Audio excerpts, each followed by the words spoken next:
안녕하세요. 오늘도 사연살롱을 찾아주셔서 감사합니다. 저는 결혼 2년 만에 이혼을 한 30대 여자입니다.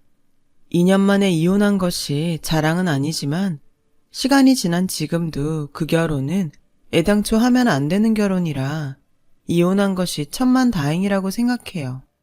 물론 결혼이라는 게 로망만 갖고서 하면 안 되는 일이라는 것은 알지만 제 결혼은 정말 최악의 결혼이었어요. 저의 결혼 이야기를 하려면 남편과 처음 만났을 때 이야기를 하지 않을 수 없을 것 같은데요. 저와 남편은 같은 직장에서 만났어요. 그것도 상사와 부하 직원으로요. 여기서 상사는 바로 저예요. 저는 대학을 졸업하기 전에 이미 지금 다니고 있는 회사에 입사가 결정되었고 대학을 졸업하던 해부터 쭉 같은 일을 해왔어요. 제가 다니고 있는 회사는 IT 회사로 이 업계에서는 나름 유망받고 있는 회사입니다. 저는 회사에서 프로그램 개발 연구원 일을 하고 있어요.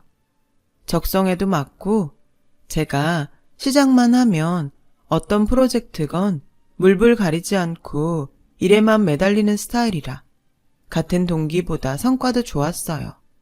그래서 승진도 빨랐죠. 20대 후반에는 이미 보직으론 과장급에 올랐고 제 위에 팀장님들은 언제나 새로운 프로젝트에 들어갈 때면 저와 함께 팀을 하고 싶어 그 안에서 경쟁 아닌 경쟁을 한다고 들었어요. 참 감사한 일이죠. 그러다가 우연히 저에게 다시 오지 않을 기회라는 것이 찾아왔는데요. 팀장님 중 한 분이 개인적인 사정으로 급히 퇴사를 하시면서 그 후임을 정하지 못해서 그 일을 가장 잘 알고 있는 제가 팀장님 대리로 차기 팀장이 되었고 부족한 팀원 자리에 당시 신입사원이었던 남편이 들어오게 됐어요. 남편은 입사한 지 3개월밖에 되지 않은 그야말로 생초보였고 그래서 실수도 많아 늘 저에게 눈에 가시 같은 존재였어요. 시간이 지나고 남편이 자신의 노력으로 실수를 줄여나가는 모습을 보니 점차 남편을 다시 보게 되더라고요. 누구나 신입인 시절이 있잖아요. 하지만 일이 급하면 급할수록 그런 신입의 사정을 봐주기 어려운 게 또 이 업계라 관례상 이해하고 넘어가려니 했는데 시간이 지나면 지날수록 아니 남편이 일을 제법 잘하면 잘할수록 저는 이상하게 자꾸만 남편이 마음에 걸리더라고요. 처음엔 눈에 가시 같더니 나중엔 목에 박힌 가시처럼 신경이 쓰이기 시작했던 거였죠. 그래서 저는 마음의 빚을 덜고자 처음으로 신입인 남편에게 커피를 한 잔 마시자고 했어요. 그때 처음으로 남편과 단 둘이 자리를 갖게 된 거였는데 저는 또 그곳에서 남편의 새로운 면을 보게 되었어요. 부하 직원이 아닌 남자의 모습이었죠. 차지환 씨, 내가 팀 초반에 많이 뭐라고 해서 미안했어요. 마음에 담아두고 있을까봐 한번 이야기는 해야 할 것 같아서 커피 한잔 하자고 했는데 괜찮죠? 물론이죠. 그리고 그때는 제가 아는 게 없어서 실수도 많이 하고 팀에 도움도 못 됐는데 혼나는 게 당연해요. 저는 그 덕에 또 많이 배웠습니다. 그러니까 팀장님은 그런 걱정하지 않으셔도 돼요. 그렇게 생각해주면 고맙고요. 그동안 지켜보니 차사원은 근성도 있고 일하는 센스도 있어서 금방 승진할 것 같아요. 나중에 모른 척하면 안 돼요. 그럴 리가요. 팀장님이 원하시면 저는 언제든 함께 하겠습니다. 단순히 마음의 짐을 덜 자고 커피 한 잔 사는 자리였는데 남편은 대화를 하면 할수록 사람이 참 괜찮았어요. 말도 상대방을 배려하며 어찌나 예쁘게 말하던지 사적인 자리가 아닌데도 자꾸만 웃음이 나고 기분이 좋아지더라고요. 저는 그렇게 남편에게 호감을 갖게 되었어요. 그리고 몇 달 후 팀회식을 마치고 남편과 함께 차를 타게 되었는데 오랜만에 술을 먹어서인지 아니면 그동안 너무 야근을 많이 해서 피곤이 몰려온 건지 잠이 들었고 잠에서 깨니 남편에게 엎여 있었어요. 남편은 제가 사는 집을 몰라 계속 저를 업고 제가 깰 때까지 동네를 배회하고 있었더라고요. 저는 그 사실에 창피해서 술이 확 깼는데 창피해하는 제 모습을 남편이 귀엽다는 듯 웃어주면서 저희는 상사와 부하 직원이 아닌 연인 사이가 되었어요. 그러면서 자연스럽게 남편이 중학교 때 부모님이 교통사고로 두 분 다 돌아가신 걸 알게 되었죠. 8살 위 누나가 동생을 자신의 아들처럼 키웠다는 사연을 듣게 되었는데요. 저도 비슷한 시기에 엄마가 혈액암으로 돌아가시고 아빠 손에 자라서 남편의 그 외로움에 대해 다는 몰라도 어느 정도는 알 수 있어 저희는 더욱 서로에게 마음을 쓰며 연애를 이어갔었죠. 그렇게 비밀 사내 연애로 남편과 6개월 정도 만났을 즈음 남편이 먼저 저에게 자신의 누나가 저를 무척이나 보고 싶어 한다는 말을 들었고 저는 대수롭지 않게 좋다고 대답했어요. 정말 괜찮아? 괜히 자기 부담스러운데 괜찮다고 하는 거 아니지? 아니야. 나도 자기 누나 보고 싶어. 우리 자기를 이렇게 잘 키워준 누난데. 나도 당연히 좋지. 절대 부담스럽지 않아. 오히려 자기 누나 어떤 사람인지 궁금한걸? 그래? 그럼 당장 누나한테 말해야겠다. 엄청 좋아할 거야. 그리고 전에도 말했지만 나한테는 누나가 누나고 엄마고 그래. 그래서 나는 자기랑 우리 누나가 잘 지낼 수 있으면 정말 좋겠어. 자기 마음 다 알아. 나도 자기 누나랑 잘 지내고 싶어. 우리 누나 좋은 사람이야.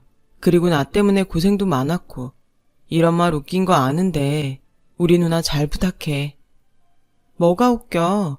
당연히 잘해드려야지. 오히려 내가 마음에 안 들까봐 걱정이다. 별 걱정을 다 해. 우리 누나는 내가 좋다고 하면 무조건 좋다고 하는 사람이야.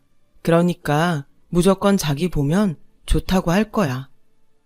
저는 그렇게 그 주 주말 남편의 누나 집에 초대를 받았어요. 누나는 8살 위라 그런지 어른스러웠지만 제 예상과 다르게 성격이 많이 급하고 화통한 편이더라고요. 그리고 초면부터 저에게 궁금한 것이 많아 보이더니 자리에 앉기 무섭게 먼저 말을 하기 시작했어요. 내가 얘기 듣고 너무 반가워서 견딜 수가 있어야죠. 둘이 동갑이라면서요. 동갑에 같은 회사 다니고 너무 좋다. 나는 그런 거 못 해봐서 부럽네요. 아, 그럼 직책도 같아요? 내 동생이 남자라 더 빠른가? 그래도 이왕이면 남자가 상사인 게 모양새도 좋지 뭐. 남편은 제가 자기보다 상사인 걸 누나에게 말하지 않은 눈치였어요. 그래서 처음엔 좀 당황했지만 나중에 얘기하면 되지. 굳이 남편이 제 부하 직원이라고 말해서 누나를 실망시키고 싶지 않아 그냥 넘겼어요. 그리고 그렇게 대화를 하며 저녁 식사를 마쳤는데 남편의 누나가 먼저 저에게 함께 주방 정리를 하며 이야기를 좀 더 나누자고 하더라고요. 그런데요, 이야기를 하면 할수록 이상하게 대화의 방향이 이상했어요. 우리 지환이가 부모 없는 것 빼면 정말 빠지는 게 없어. 얼굴 잘생겼지, 머리 좋지, 성격도 너무 좋잖아. 내 동생 만난 거 진짜 잘한 거야. 네? 네. 둘이 결혼할 거지? 내가 듣기로 그쪽이 먼저 내 동생 좋아했다며. 이참에 결혼도 그쪽에 하자고 해. 내 동생은 수줍음이 많아서 그런 말 잘 못하거든. 네? 지환 씨가 그렇게 말해요? 왜? 아니야? 아니요, 맞아요.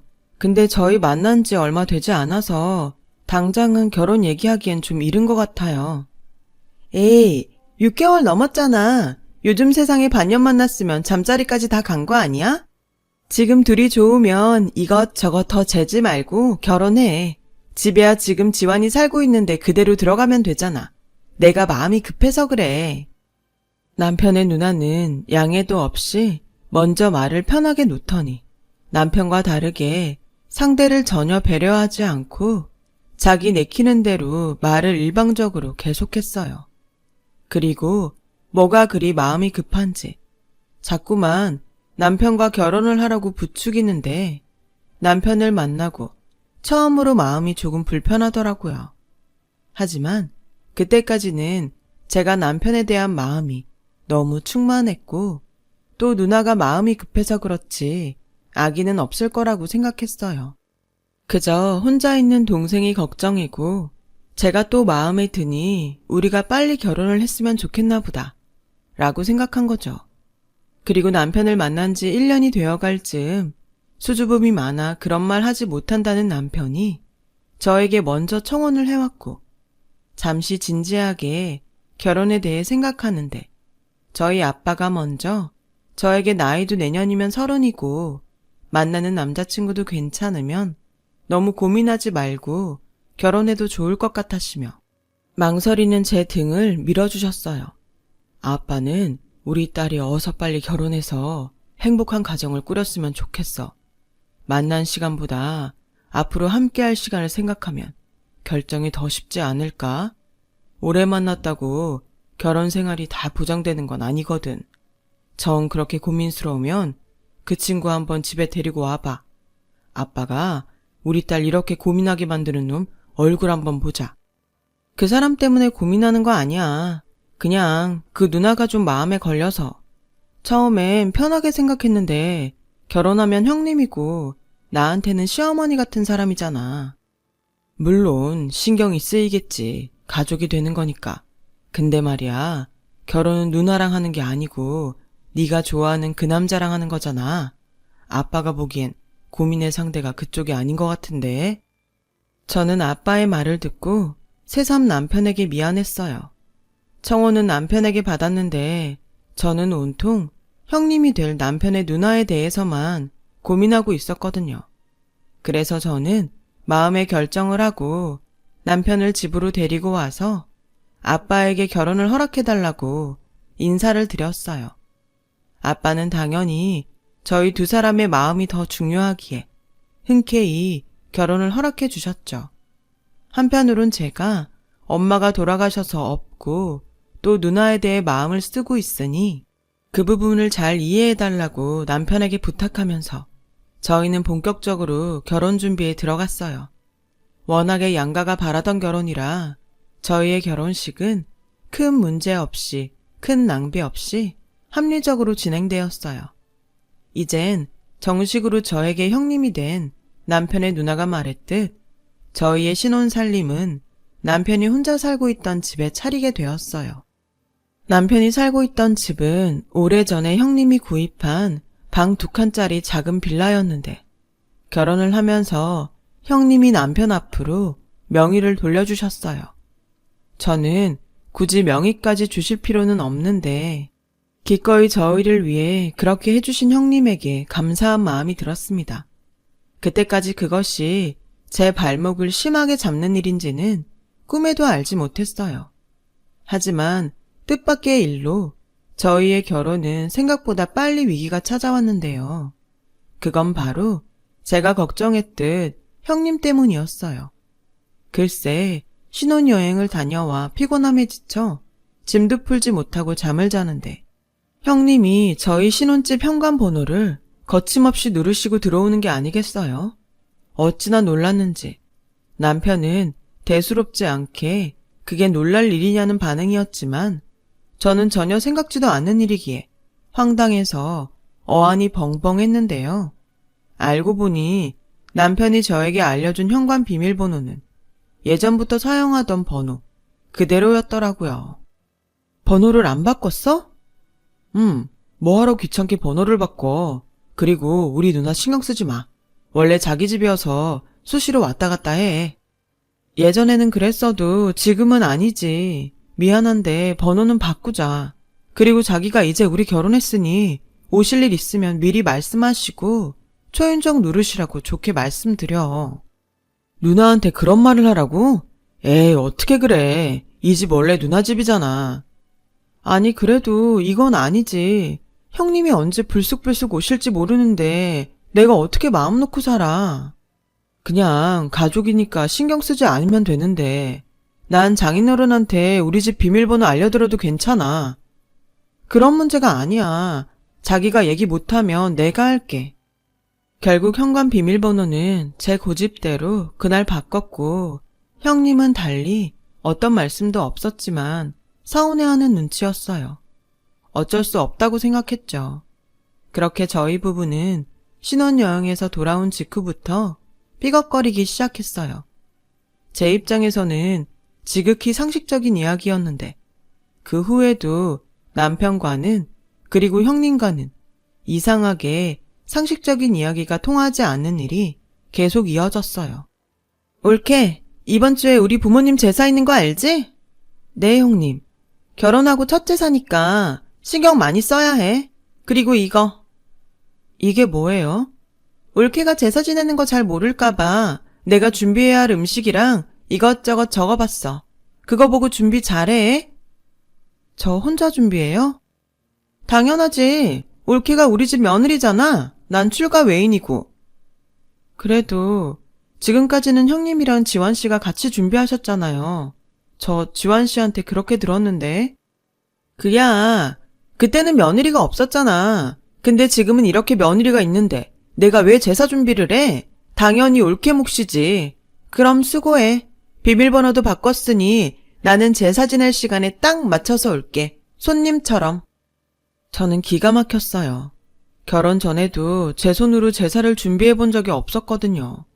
게다가 살림 시작한 지도 얼마 되지 않았는데 형님이 주고 가신 음식들을 보니 도저히 제가 만들 자신이 없었어요.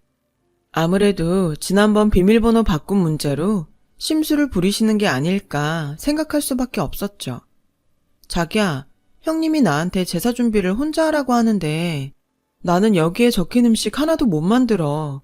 그동안 자기가 형님이랑 같이 제사 준비했으니까 제사 당일에 자기가 나랑 같이 준비하자. 나한테 도와달라는 거야? 나 그날 늦게까지 야근해야 하는데. 뭐라고? 제사 있는 거 뻔히 알면서 왜 그날 야근을 해? 그리고 자기네 부모님 제사인데 뭘 도와? 돕는 건 나지. 에이, 그건 아니다. 당신이 우리 부모님 며느리잖아. 제사는 원래 며느리가 준비하는 거 아니야? 그리고 지금 우리 팀 바쁜 거 자기가 더 잘 알잖아. 일정 맞추려면 어쩔 수 없어. 앞으로는 계속 자기가 준비해야 할 텐데 이참에 공부한다고 생각하고 열심히 준비해봐. 남편은 그렇게 말 같지도 않은 말을 하며 저에게 격려하듯 말했어요. 어찌나 어이가 없던지요. 그래서 저는 하는 수 없이 제사 음식을 잘하는 곳에 의뢰를 했고 이렇게라도 제사 준비를 모두 끝냈습니다. 설마 큰 소리가 날 거라고는 전혀 예상하지 못했죠. 그런데 시간에 딱 맞춰 오겠다는 형님이 생각보다 일찍 저희 집에 오셔서 제가 준비한 제사 음식이 업체에서 구입한 음식이라는 것을 알고는 노발대발 화를 내며 배달 온 음식을 모두 쓰레기통에 버리는 일이 발생했어요. 올케, 제정신이야? 어떻게 며느리가 시부모님 제사를 본인이 직접 하지 않고 돈을 주고 살 수가 있어? 형님, 아무리 화가 나셔도 그렇지 다 차린 상을 엎으시면 어떡해요. 그리고 제가 직접 만드나 전문가들이 직접 만드나 제사 음식은 제사 음식이죠. 뭐?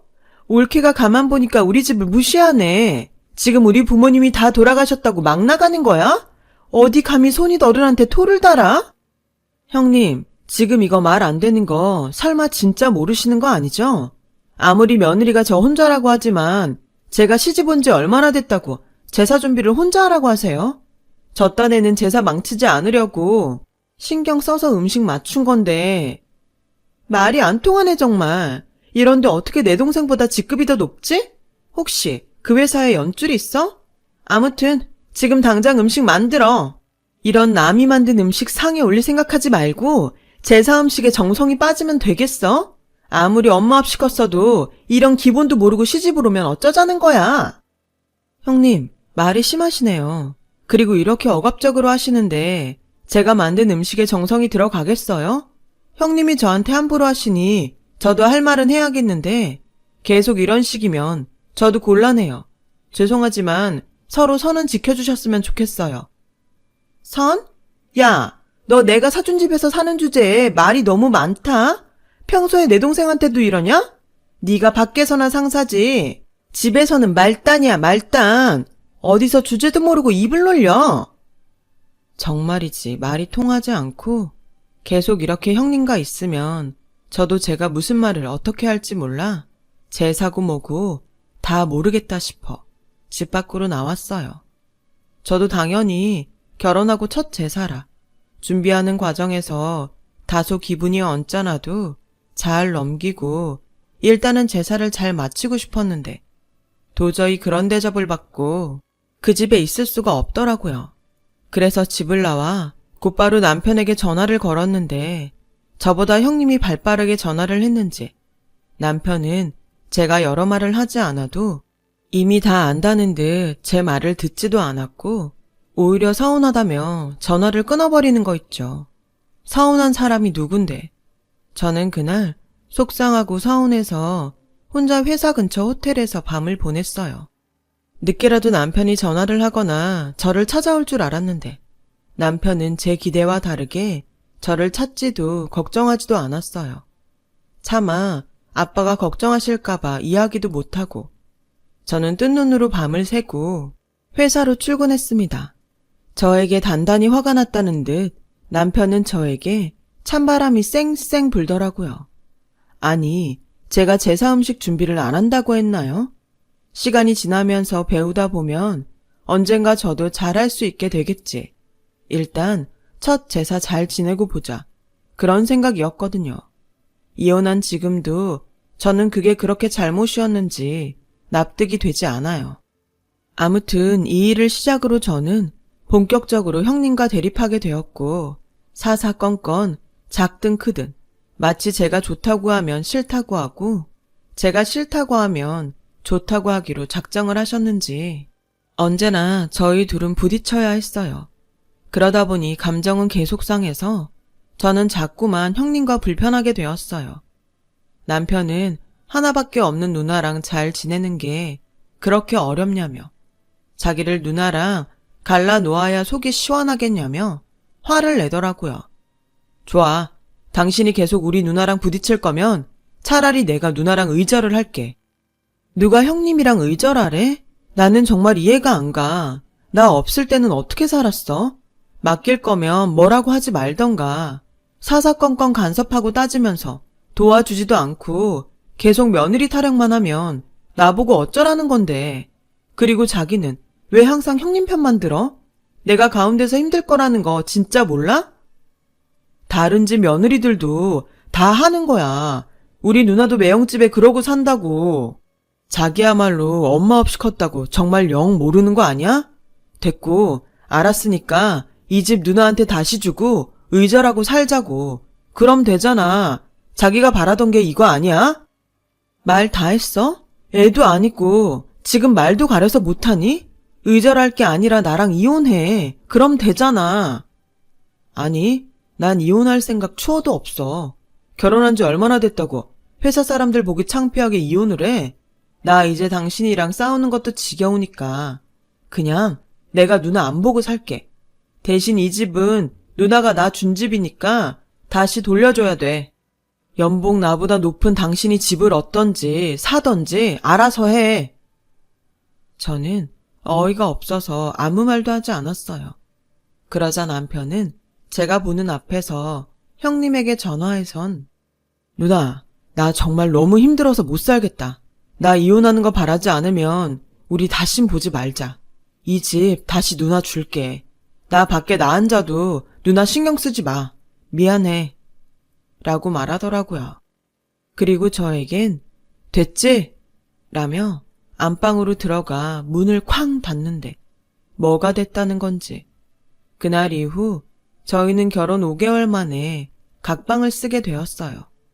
남편은 남편대로 누나랑 의절까지 했는데 자기 보고 더 어쩌라고 그러냐며 삐딱하게 굴었고 저는 본질을 외면하고 저에게만 문제를 돌리는 남편에게 화가 나 물러날 생각이 없었어요. 그렇게 맞이한 결혼 1주년. 남들은 신혼이라 깨가 쏟아지는 줄 아는데 차마 자존심에 남편과 각방 쓰고 있다고 말도 하지 못하고 이 결혼의 끝이 빤히 보이는 것 같아 답답하기만 했어요. 그래도 기념일이니 남편과 잘 풀어볼 계기가 되지 않을까? 저는 일말의 기대를 했는데요. 남편은 결혼 1주년이라는 것에 큰 의미를 두지 않았는지 그날 다른 직원과 술을 떡이 되게 마시고 새벽 3시가 돼서 집에 들어왔어요. 화가 나다 못해 서운하고 내가 왜 이러고 사나 싶어 냉정하게 이혼에 대해 생각하게 되더라고요. 술에 취한 남편이 술김인지 뭔지 자기는 이제 누나도 없고 저밖에 없는데 저와는 계속 평행선을 달리니 자기가 너무 괴롭다고 하소연을 하더라고요. 그래서 그날 저는 혼자 엄청 고민을 했어요. 마음 같아서는 더 늦기 전에 이혼을 하는 것이 낫다고 생각하지만 그래도 누나와 의절까지 한 남편이 짠하더라고요. 그래서 정말 싫지만 눈 한번 질끈 감기로 했어요. 제 딴에는 마지막 시도라고 생각했죠. 그래서 그날은 아침에 서툴지만 콩나물국을 끓였어요. 남편 해장하라고요.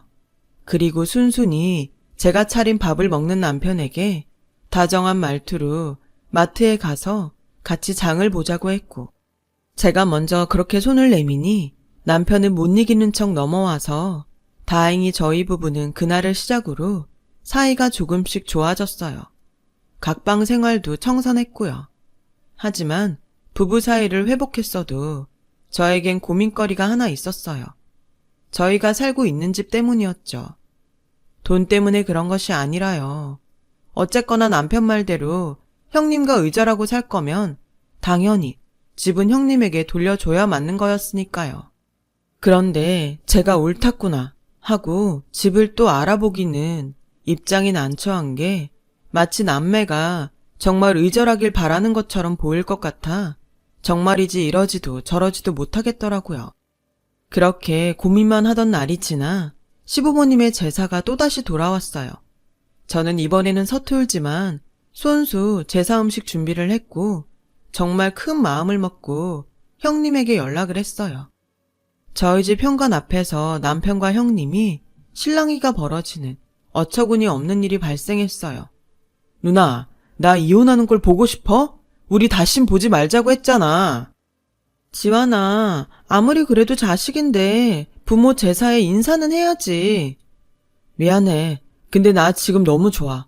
제사를 안 지내는 것도 아니고 우리가 알아서 지내는데 누나가 뭐하러 와. 그냥 나랑 우리 집 다 있고 매형이랑 잘 살아. 집은 조만간 비워줄게.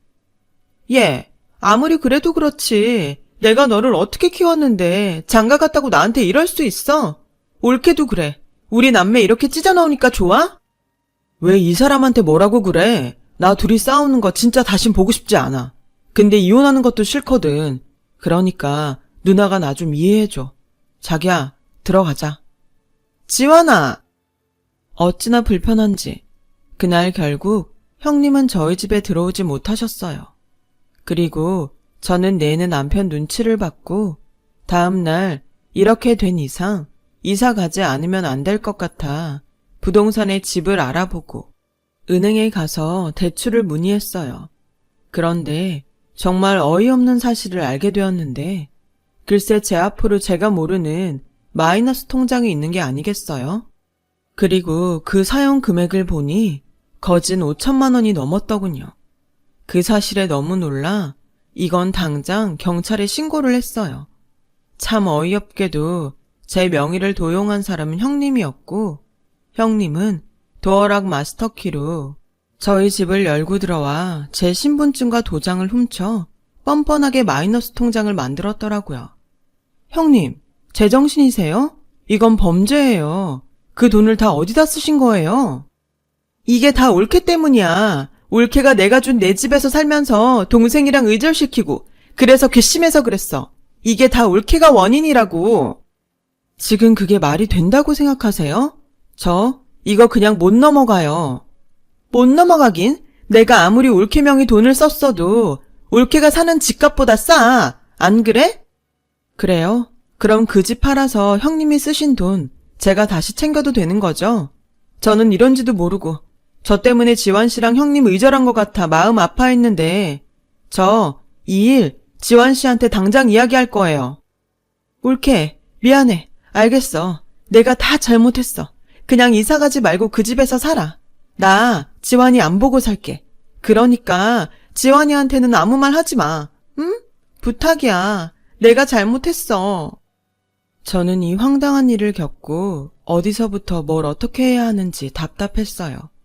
솔직히 형님의 말처럼 남편에게 굳이 알려 또 분란을 일으키고 싶지 않은 마음도 있었고요. 그래서 그 형님 말대로 5천만 원으로 형님 집 얻어 산다고 생각하고 떳떳하게 이사를 포기했는데 그렇게 한 달 후 어마어마한 사실을 알게 됐어요. 그날은 제가 몸이 좋지 않아 월차를 내고 하루 쉬는 날이었는데 남편이 깜빡하고 핸드폰을 집에 두고 출근을 했더라고요. 처음엔 회사에 가져다 줄까? 했는데 어지간한 일은 회사 전화가 있고 카카오 메시지도 회사 컴퓨터로 다 확인할 수 있으니 굳이 그럴 필요가 있겠나 싶어 말았는데 제 눈에 형님이 보내는 실시간 메시지가 보였어요. 니처 꾀병 아니야? 그리고 핸드폰 그냥 집에 둬도 돼? 혹시 올케가 보면 어떡하려고? 괜찮아. 어제 누나랑 톡하고 무음으로 해놔서 울리지도 않을 거야. 게다가 원래 그런 거 신경도 안 써. 걱정하지 마. 저는 두 사람의 실시간 대화에 지난 대화글을 읽었고 정말 어이없게도 의절이 두 남매의 가짜 연극이라는 것을 알았어요. 걔 정말로 너랑 나 의절한 줄 아는 것 같더라. 하기사 우리가 연기를 좀 잘했어야지. 괜히 들키지 않게 조심해. 조금 더 하면 알아서 지가 먼저 우리한테 꼬리 내릴 것 같으니까. 누나는 계속 나한테 매달리고 해야 해. 알았지? 그래, 염려하지 마. 근데 혹시 올케가 다른 말은 안 해? 은행 다녀왔다고. 은행? 그런 얘기 안 했는데. 왜?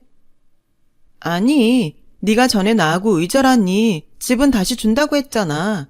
그래서 이사할 생각으로 대출 상담 같은 거 받았나 해서. 그런 소린 없었는데 요즘 또 무슨 꿍꿍인지 별다른 말을 안 해. 그래? 알았어. 그리고 만약에 집을 새로 사게 되면 대출은 올케 앞으로 받아도 명의는 네 앞으로 해. 나도 그러고 싶은데 알잖아, 그 사람 성격. 내 앞으로 하려면 대출도 내가 받아야지. 집은 원래 세대주 앞으로 하는 건데 그럼 신용대출 받아서 보태라 그래. 알았어. 내가 알아서 할게. 누나는 나만 믿고 기다려. 이 남매가 저를 아주 우습게 하는 게 그대로 느껴졌어요. 게다가 제 명의를 도용해 마이너스 통장 만든 건 형님이 남편 몰래 했는지 자기가 그냥 봐줄 테니 이사는 가지 말고 그냥 살라고 했더라고요. 이렇듯 두 사람은 겉으로는 의절한 척하고 거의 매일 톡으로 대화를 주고받고 있었어요.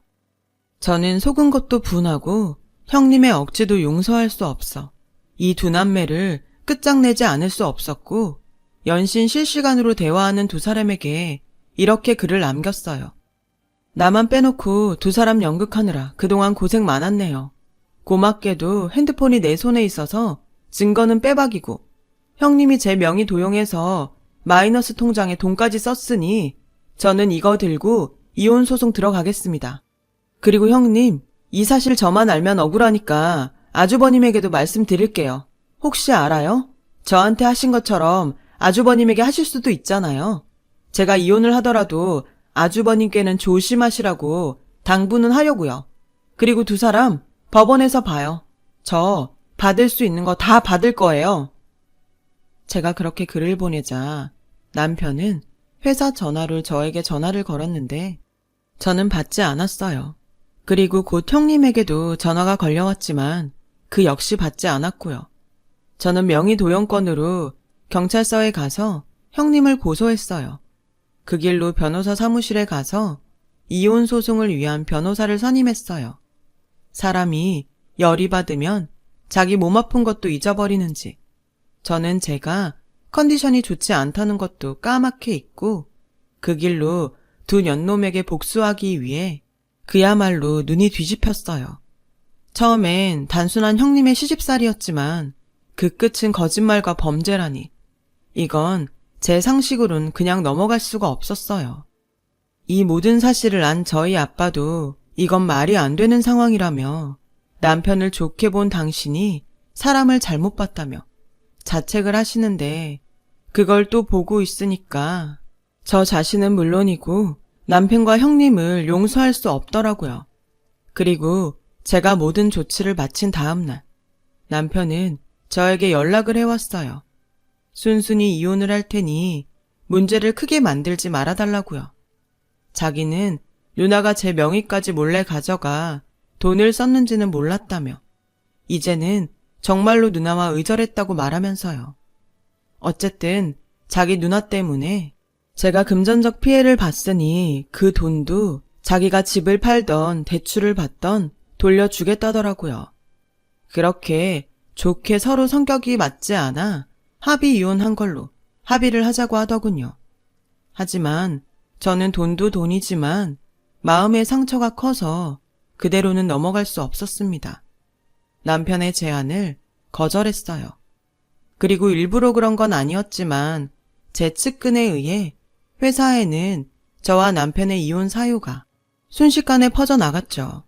결국 남편은 이혼은 이혼대로 돈은 돈대로 저에게 변상해야 했고 다니던 회사에도 얼굴을 들고 다니기 힘들어 스스로 사표를 냈어요. 왜 아니겠어요. 회사엔 저도 있고 또 소문이 어디까지 퍼졌는지 알 수도 없는걸요. 어찌 보면 남편의 퇴사는 쉽게 예상할 수 있는 일이었어요. 그리고 어이없게도 형님은 저를 찾아와 미안하다고 자기도 이혼당하게 생겼다며 제가 가운데서 수습해주길 빌면서 부탁하는데 회사 사람들 눈도 있고 여간 난처한 일이 아닐 수 없었어요. 형님이 찾아오기 전에 저는 지난날 아주버님과 통화를 한 적이 있었는데 아주버님을 통해 듣게 된 형님이란 여자는 정말 이상한 사람이었어요. 그 사람 원래 나랑 결혼한 이유가 도망이었어요. 자기 인생은 동생 뒷바라지 하는데 다 써서 없다고. 그런데 나랑 결혼하니까 동생이 또 불쌍하다고 하는데 참나 도무지 우리 집엔 관심도 없고 할 도리도 하지 않더라고요. 저 부모님에게 의절당했어요. 그래도 내 사람 내가 챙기려고 했는데 어쩌면 나도 당할 뻔했는지도 몰라요. 저한테는 며느리가 당연히 하는 거라고 하더니 정작 자기는 며느리 노릇도 제대로 하지 않았다는 사실에 어이가 없었어요. 도대체 그 여자의 뻔뻔함은 어디까지일까요? 또 남편은 그런 누나를 왜 감싸고 도는 건지 이쯤 되면 핏줄이라는 것이 무섭기까지 하네요. 저는 소송을 통해 이혼은 물론이고 위자료와 제가 손해본 마이너스 통장 대금까지 모두 남편에게 돌려받을 수 있었어요. 하지만 마음의 상처는 오래가고 저 또한 소문으로부터 자유롭기는 힘들어 결국 퇴사를 했습니다. 운 좋게 원래 저희 팀 팀장이셨던 분의 추천으로 경쟁업체에서 예전보다 더 많은 연봉으로 재취업을 하게 됐어요. 결과적으로는 일이 더 잘 풀린 셈이 되었죠.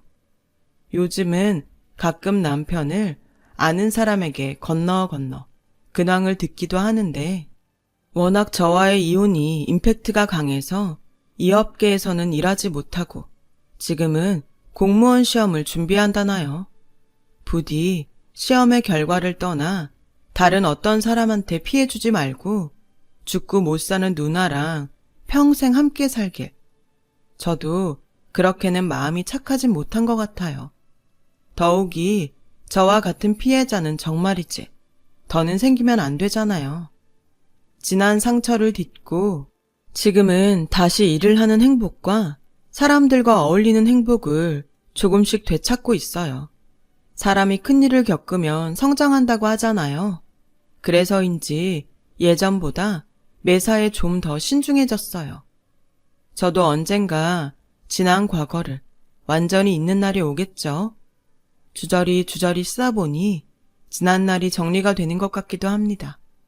지금까지 제 이야기 들어주셔서 감사합니다. 건강하시고 행복하세요. 고맙습니다. 여러분, 사연 댓글에 응원과 현명한 조언 부탁드려요. 좋아요와 구독은 저에게 큰 힘이 됩니다. 오늘도 좋은 일 가득하세요.